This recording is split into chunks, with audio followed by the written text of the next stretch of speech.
Ok, pues muy buenas tardes, profesor Jorge Zulaira, ¿cómo está? Muy bien, muchas gracias, gusto en saludarlos. Igualmente, pues le queremos agradecer nuevamente que nos dé esta continuidad para esta entrega del proyecto. Es la segunda de 3 fases. Pues bueno, nada más para comentarle un poquito de lo que va a tratar esta sesión de entrevista.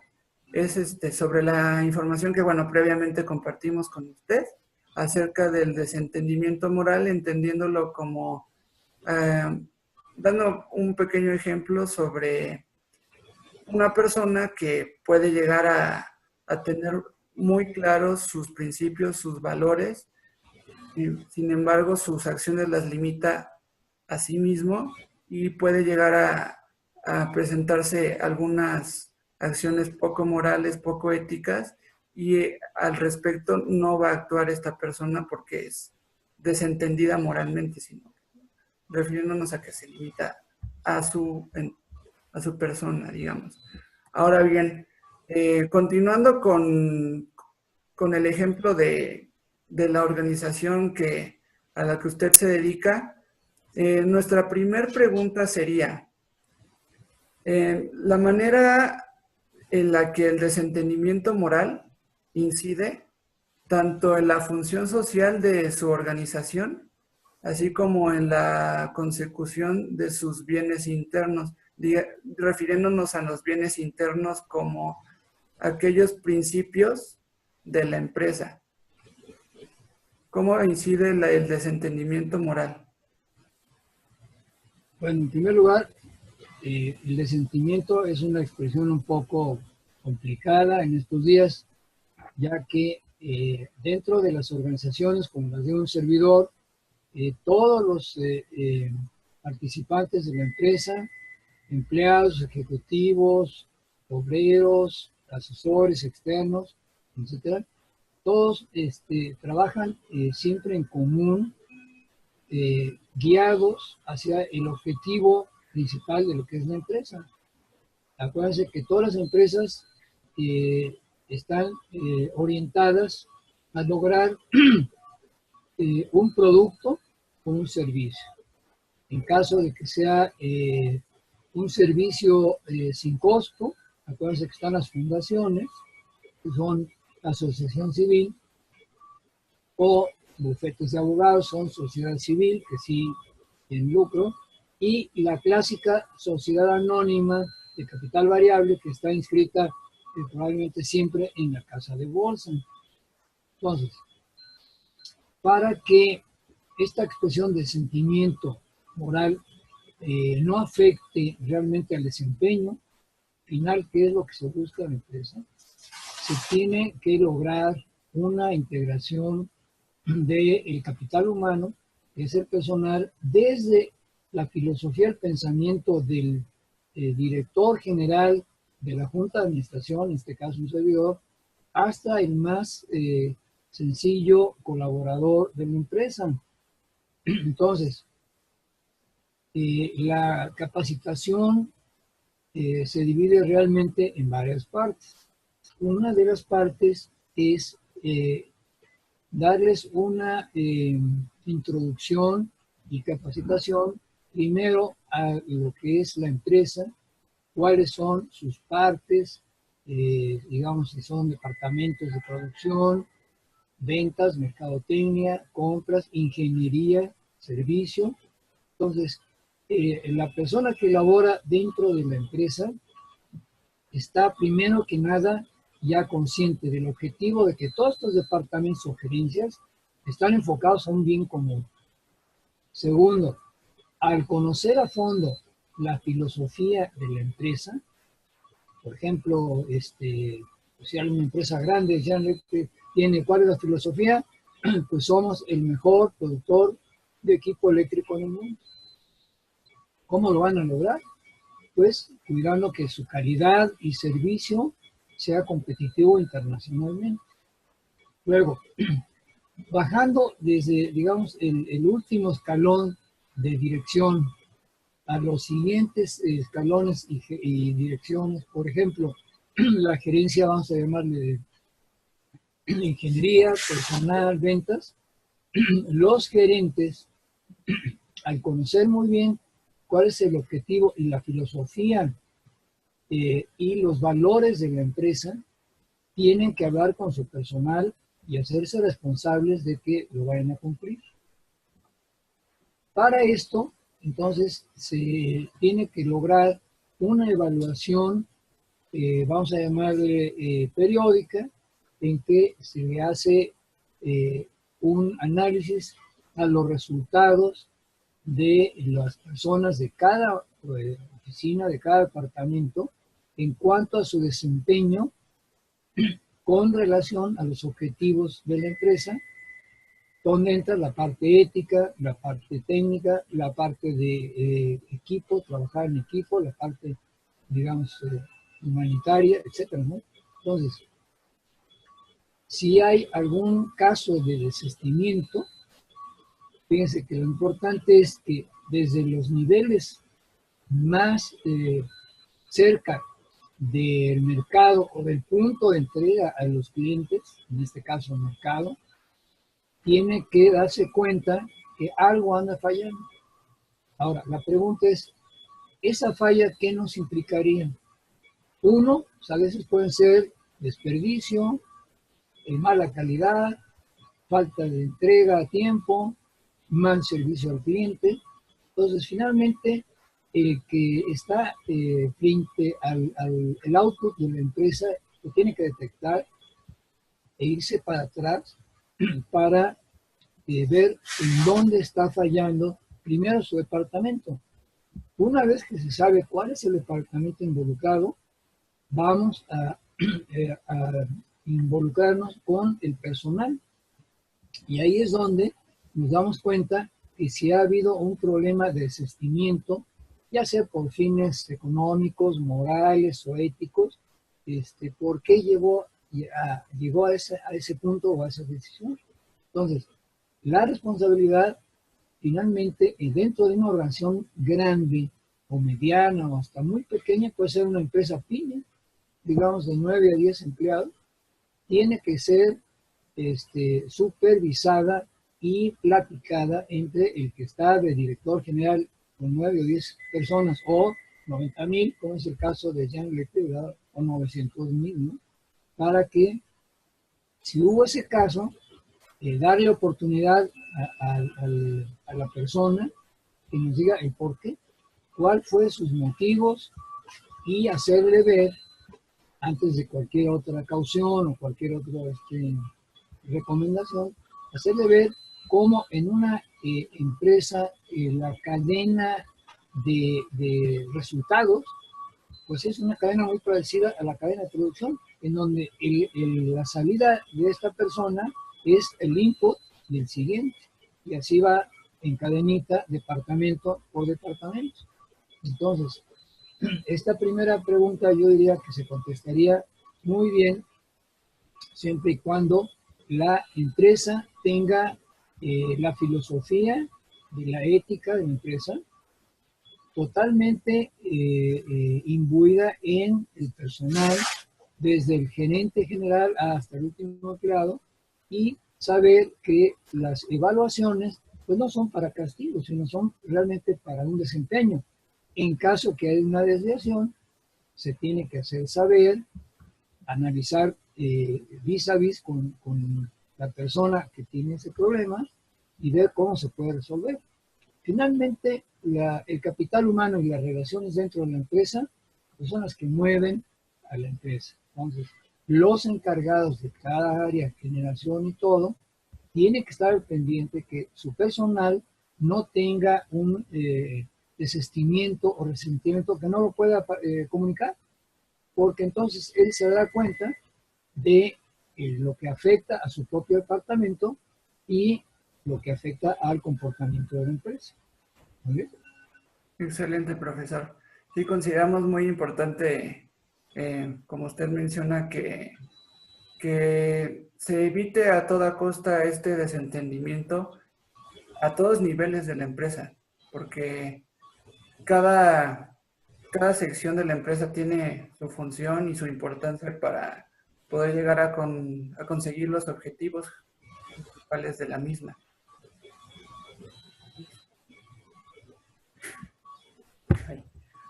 Profe, no sé si nos pudiera compartir algún caso en el que haya pasado algo así, bueno, donde se haya cometido algún error, alguna equivocación por parte de algunos de sus trabajadores donde, bueno, se le dio solución. O sea, no sé si nos pudiera compartir algún caso.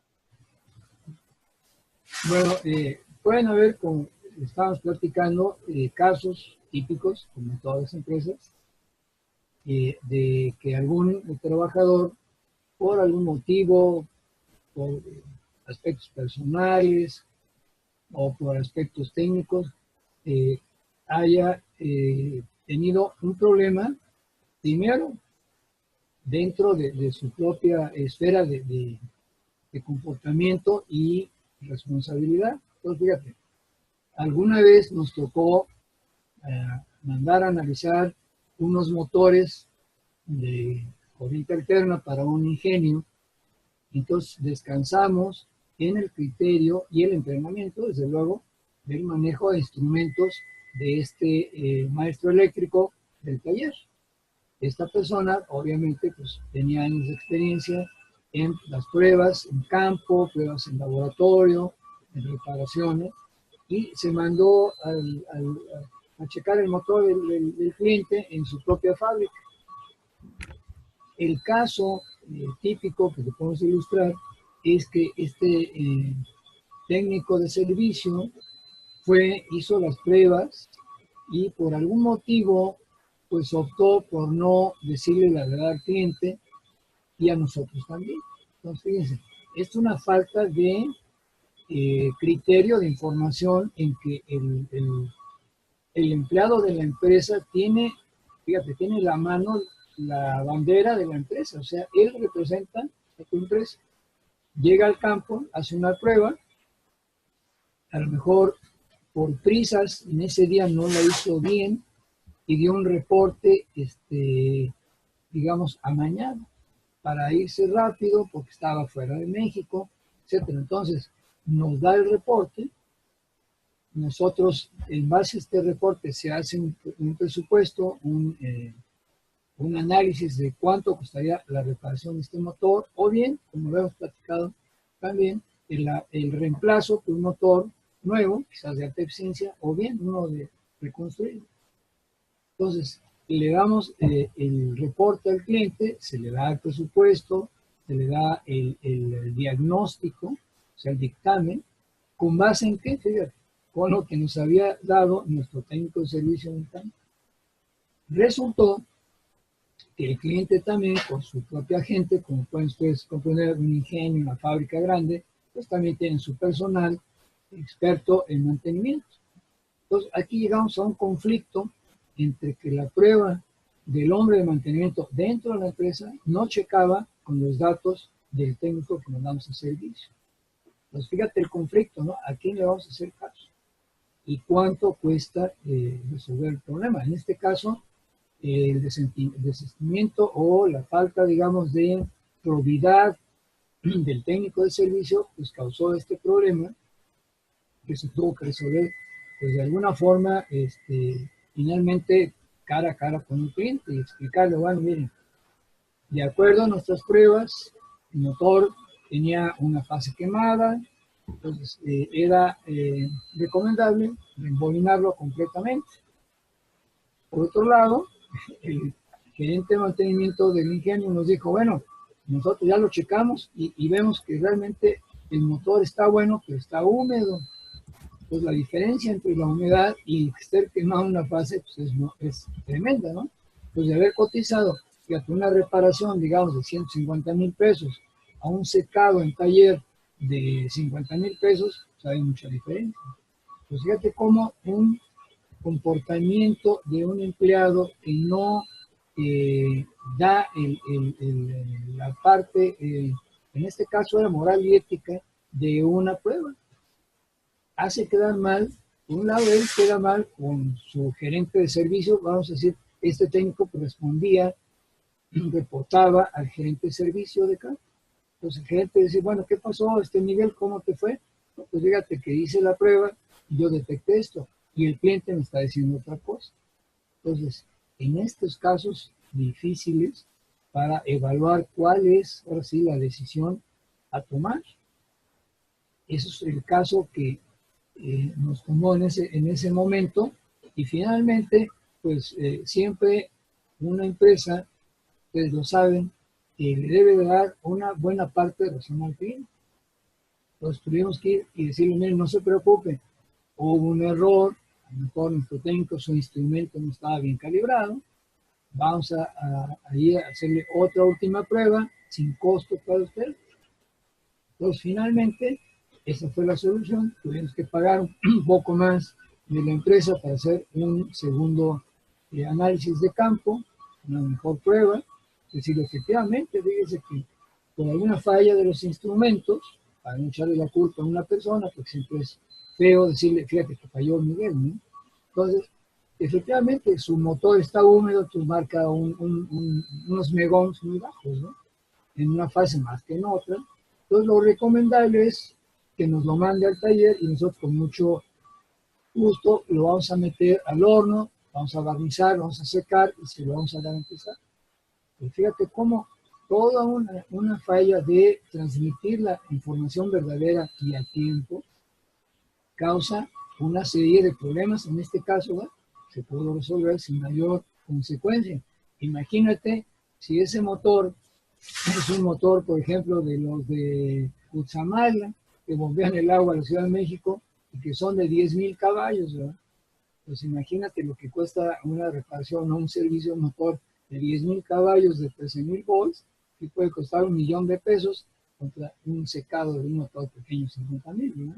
Entonces, es muy delicado porque en esta segunda pregunta, fíjate que el desistimiento o el no comportamiento ético de una persona, de una empresa, pues puede arrastrar a veces hasta la quiebra a una empresa, comprometerse a una garantía que no se puede dar, a una reparación que no es adecuada, etcétera, ¿no? Entonces, las personas deben de tener precisamente los principios morales y éticos para no caer en alguno de estos errores, que finalmente, además que ellos quedan dentro de su desempeño de la empresa a través de los años mal, porque pues, su expediente lo va a reflejar, y además pueden arrastrar la empresa a consecuencias serias. ¿Okay? Excelente, profesor. Muchas gracias por su opinión al respecto. Ya para tratar de cerrar un poco el contenido de esta entrevista, nada más nos gustaría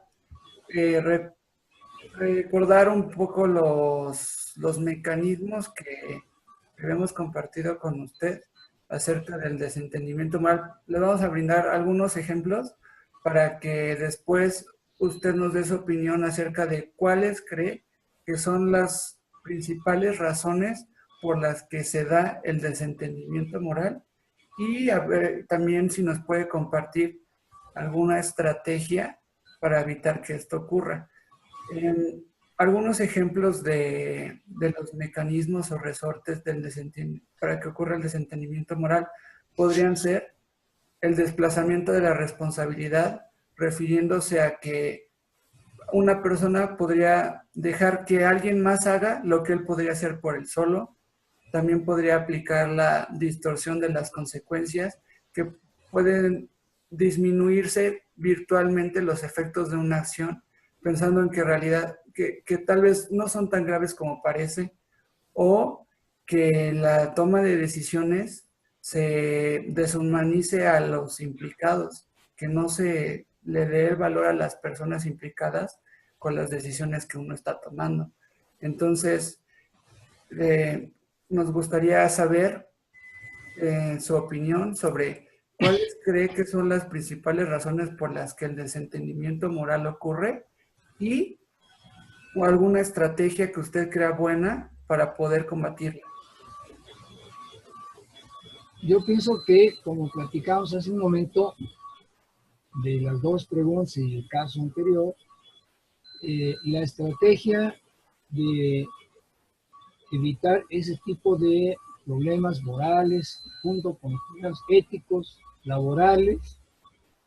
Es muy importante que la filosofía de la empresa, desde, comentaba yo, desde el Consejo de Administración hasta los últimos lugares de la empresa, tengan un, vamos a llamarle, una inmersión, primero inicial, vamos a pensar que son una persona nueva que va a entrar, de varias semanas, para hacerlo recorrer, qué tan importante es.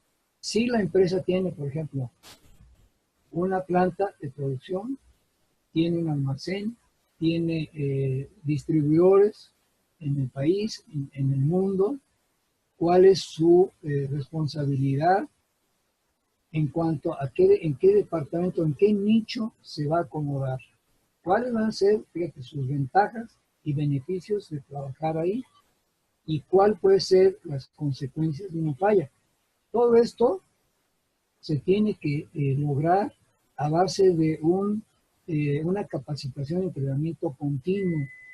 Ya no es como antes, que se le daba un curso de entrenamiento a la persona, se lo dejaba a su criterio a trabajar en el departamento que se le asignó y dejarlo tranquilo, sino que si ustedes se fijan, por ejemplo, estaba yo viendo, ustedes lo han visto también, en la construcción de los astilleros, de los barcos Maersk que se fabrican en Singapur o en Corea del Sur, en que son obras de miles de millones de dólares, ¿no? Entonces, ¿cuál es? Fíjense, una de las características del tipo de personal que labora ahí. Primero, tienen supervisores a varios niveles. Segundo, cada día que empieza su trabajo es para ellos casi el comienzo de una nueva vida. Todos se reúnen en la mañana para hacer ejercicio, para desearse buena suerte, para animarse. Entonces, este tipo de entrenamiento y supervisión a diario, además de un resumen, fíjate, semanal de qué es lo que están haciendo en la semana, cuál fue algún problemilla para sacarlo a la luz rápidamente, porque en una obra de ese tamaño, pues no hay errores que se puedan ir arrastrando hasta el final, porque el costo es altísimo. Entonces, fíjate, el entrenamiento, la supervisión, más la participación diaria del personal, eso hace que este problema, claro que finalmente puede existir en algunas partes, pues se minimice. Entonces, esa es una estrategia, vamos a llamarle de entrenamiento en sitio, y llámale continuo. Ya no es abandonarlo a su suerte, a ver si da resultados como una empresa en 3 meses, un cuarto, ¿verdad? El segundo o el año, y a ver cómo le fue, ¿no? Un empleado precisamente es la parte más delicada de la maquinaria humana.